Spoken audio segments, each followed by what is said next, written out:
On this episode of Talk About Games, we're asking the question, what are the most fun games to watch someone stream? There's some really big hits that show what people like to watch, and the answer is Battle Royale games are probably way up there at the top. Like Fortnite? Like Fortnite, but also PUBG. Mm-hmm. I definitely think it's fun because the people are going on a adventure, and it's always different. They get dropped somewhere, and it's about survival. Mm-hmm. You're like worried about them. Like, are they gonna make it? Whenever I say this, it angers people. Sure. People I think expect me to hate Fortnite. Yeah. I'm bad at Fortnite. Right. I mean, you're just going around shooting people. It's like a lot of games. Yeah. You know? I don't care for the dances, and I'm bad at building the forts. I kind of wish the fort part wasn't in there for me. Right. But I like going around shooting people, and it's fun. And I also like the things like closing in, and you're trying to make it to the center and all that. I kind of like that. But regardless, I think that for somebody to watch a Battle Royale game like that, I think you're right. I think those are good ones to watch. What do you think is one that's not fun to watch? It's not fun to watch people die a lot. Oh!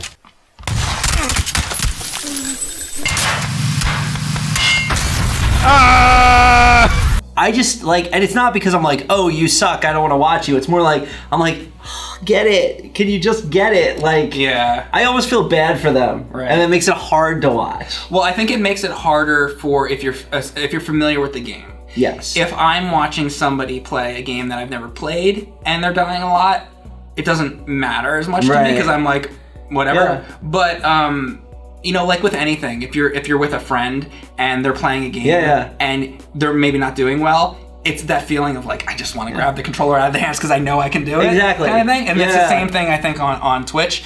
I think platformers are great for people to watch, like Mario, that kind of stuff. Yeah. That's just very basic because you can.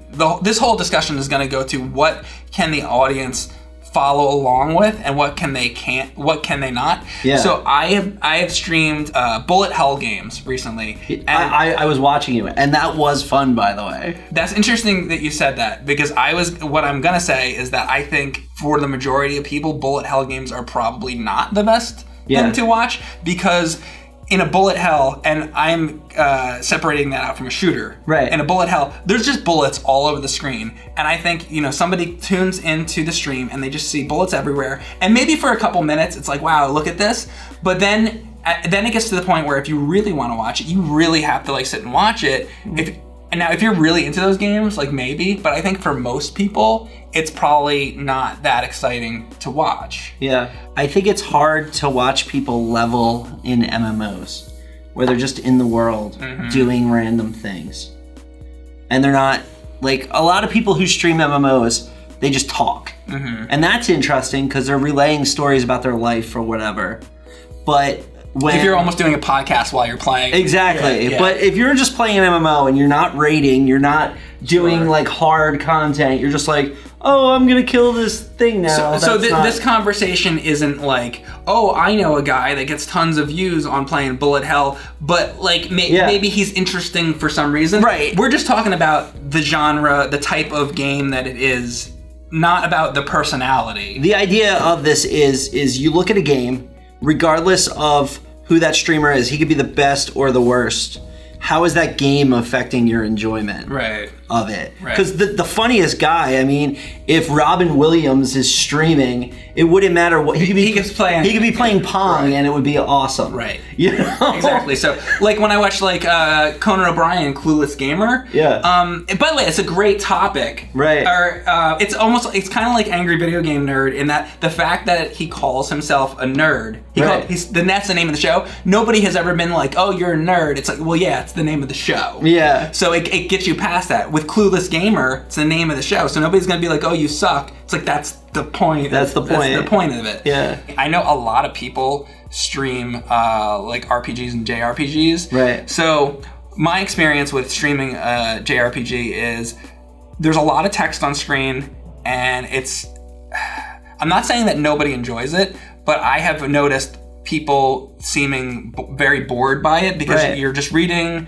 and it's that kind of thing and it's slow and you're not really, when you're watching Mario, you know what's coming, and it's easy to follow along with. That is kind of just like, it's just sort of like you want to fall asleep to it. Yeah. And it's not that I don't like those games. I do. You know that I love like Final Fantasy and all that, Super Nintendo. But I don't think they're the best streaming games. I think building games and survival games. So I'm talking games like Ark, like Atlas, with an asterisk.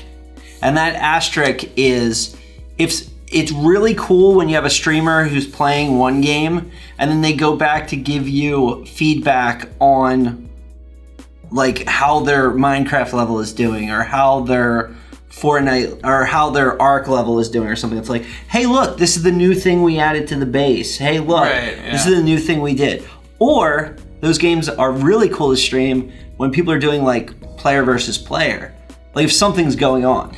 Well, that makes more sense. If it's more topical, like, hey guys, this stream is about doing this thing, and then you're watching and you're waiting for them to do that, that's really one thing. But if it's just like somebody going around picking berries for 2 hours, it's like, it's not good to watch. Like, I assume like you recently did those Atlas streams, I assume, and we still have to go back and play that.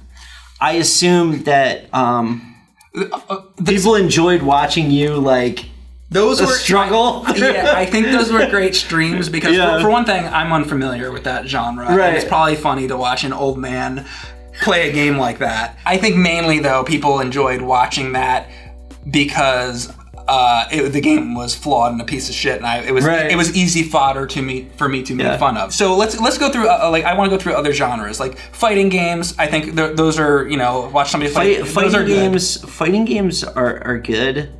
But one thing you see, like if you see a fighting game tournament, people only really care about like the last few matches.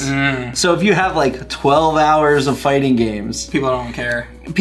I think there's some people. You could watch fighting games for the length of like a sporting event. Like how long is a football game? Like 2.5 hours?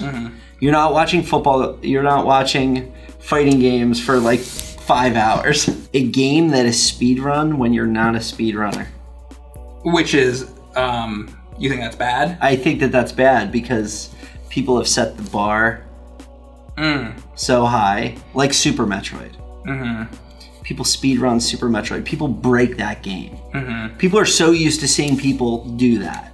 Yeah. Like I wouldn't play Mario 64 on stream regularly unless it was something for subscribers. Like it was something like, we're doing this, I'm sharing this with you as my subscribers, as my people who like to watch me.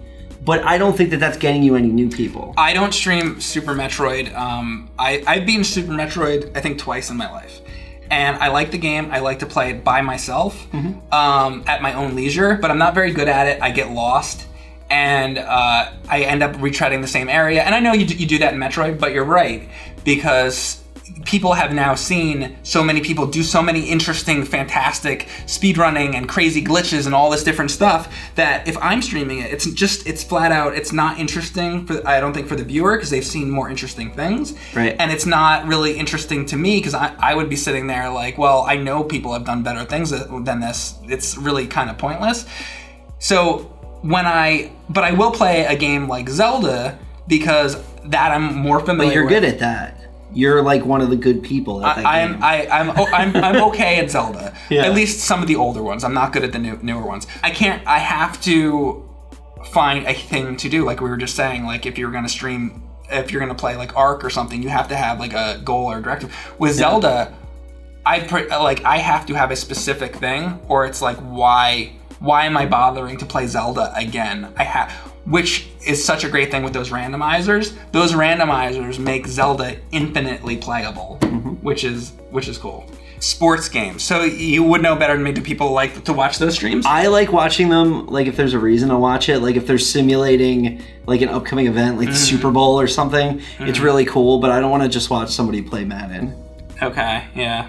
And there's there's a little bit of it, but there's really not a lot of that. It's cool to watch people try to get high scores. Like watch somebody play Galga or something. People like to watch me as far as they like to see me get angry, but I think they like to see a person be challenged. People like to watch people be challenged, but if you're stuck too long, I think people sort of fade out because it's kind of like, all right, well, you're not getting anywhere.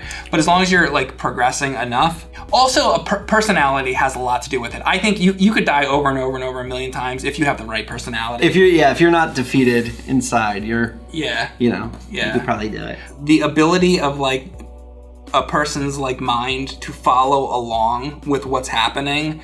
If you're unfamiliar with the game, like I said, with like a bullet hell, there's just too much shit on screen, so it's not that entertaining to watch. And platformers are great. There's a clear depth. The man is moving to the right and has to jump over the hole. Yeah. Anybody can follow that. Mm-hmm. And I think that there's basically there's certain games that are better than other games. Absolutely. How about a game like Tetris? Yeah. Puzzle games are probably pretty low on the list. Yeah. It's probably cool for a while, but it wouldn't hold my interest over and over. I found that I love Adventure Lolo. I found that people don't like to watch that. Really? Because, think about it, like, you're sitting there, imagine you're playing Lolo. When you're trying to figure out a puzzle like that, especially on the harder levels, you're sitting there thinking about it, and meanwhile, or another game like, I saw somebody streaming Solomon's Key on Twitch, and I clicked on it because I like that game, but watching this guy play it wasn't that interesting because he's just sitting there trying to figure it out, and he's not really talking to because he's like thinking about it. Right, If you're streaming, you gotta like engage the audience. Yeah, otherwise why stream? Because like it's like, Let us know in the comments below which types of games you would like to be streamed, and also definitely let us know what topics you'd like us to talk about in the future. We're doing more of these talk about games, and it's a lot of fun to talk about your topics. Let us know.